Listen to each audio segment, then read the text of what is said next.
ko, tuloy po yung pagdinig.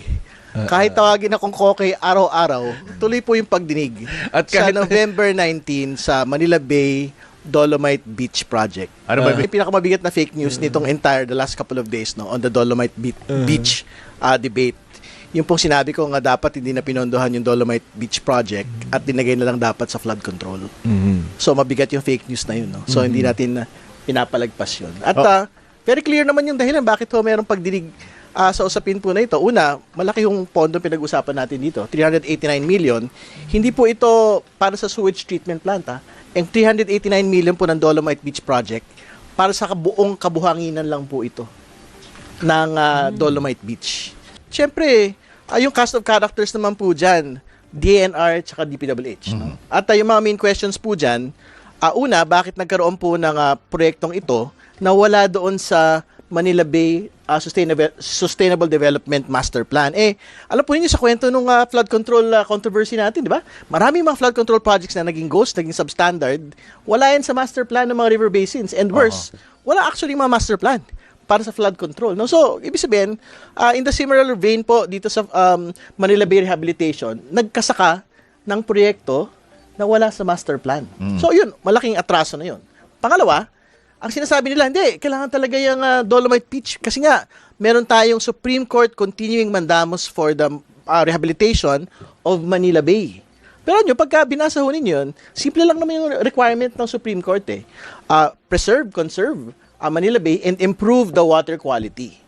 So, ang basic question doon sa November 19 na pagdinig, yung po ba ang paglalatag ng buhangin, 389 million will actually improve the water quality of Manila Bay. And I'm quite sure yung pong sagot doon, hindi. Oo naman ho, hindi yung Dolomite Beach yung dahilan bakit malinis yung Manila Bay.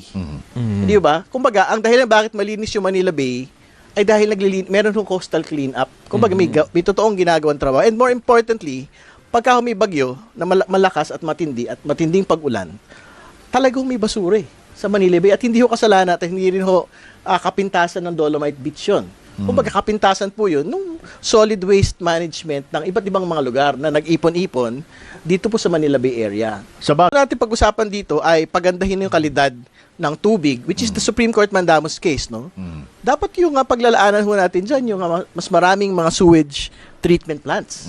Hindi ba dyan po sa area? In fact, isa nga ho yan sa pag-usapan din. Di ba? Sabi ho ng MMDA nung July, nung nagbabagyo po sa atin, ang sabi nila, isa ho dun sa cost ng flooding sa Ermita Malate, yung pong design nito pong Manila Dolomite project, no? Kasi nga, I guess dahil nakaimbudo ho, nagsara ng 3 drainage outfalls sa Manila, tapos napupunta sa sewage treatment plant, talaga hong nagkakaroon ng pagbaha dito po sa lugar po na ito. No? So, itatanong natin dyan, ano ba sana yung alternatibo na ginawa kung hindi ho naglatag ng buhangin? Kasi syempre, sinasabi nila, dapat naman ho may mapasyalan ho yung masa na libre, katulad po ng Dolomite Beach Project. Una sa lahat, hindi ho bubungkalin yung Dolomite Beach Project, no? Pagkatapos po ng pagdinig po na ito. Pero syempre, ang kailangan ho nating itanong, ano ba yung alternatibo nga pwede ho sanang pasyalan within the same area or within the same stretch of the Dolomite Beach Project na hindi ho tayo gagastos ng 389 million para sa buhangin.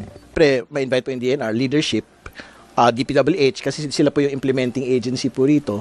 Yung MMDA, dahil sila ho yung nagsabi na yung Dolomite Beach Project ay nagdudulot ng pagbaha nito pong July. Yung DBM, ma-invite po sila kasi syempre gusto natin din malaman similar kung paano ho natin ginawa yung flood control probe, no? Ito ba ay NEP? Ito po ba ay galing sa insertion? So ito po ba ay anong pong taon nailagay po ito sa GAA? Kasi yung mga dokumentong hawak ko, parang as early as 2019, meron na pong ongoing implementation ito pong programang ito.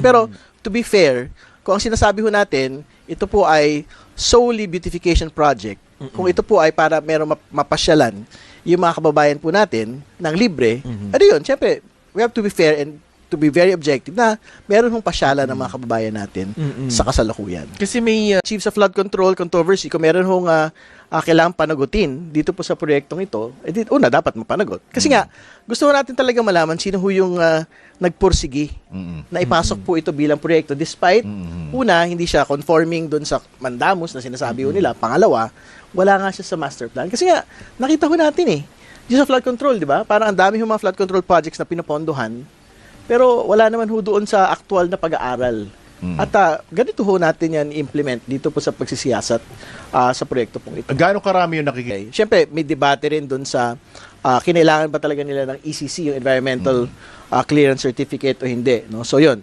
At siyempre, yung actual project implementation, yan, very critical lang. Siguro sa second hearing na po yan kasi DPWH na yung pinag-usapan natin dyan. Nagkaroon ng 2 failed bids yan eh. Okay. Tapos yung pong kanyang contract price nung pong negotiated procurement, parang malapit na malapit doon po sa approved budget of the contract. Hindi ba dito sa flood control inquiry, doon natin nakikita yung pagka masyadong malapit po sa ABC na tinatawag, yung pong pinagkatapusang presyo, doon nagkakaroon ng mga kickback. So yung matatanong ho talaga ultimately, kung sa proyekto po bang ito, meron din po bang ganun?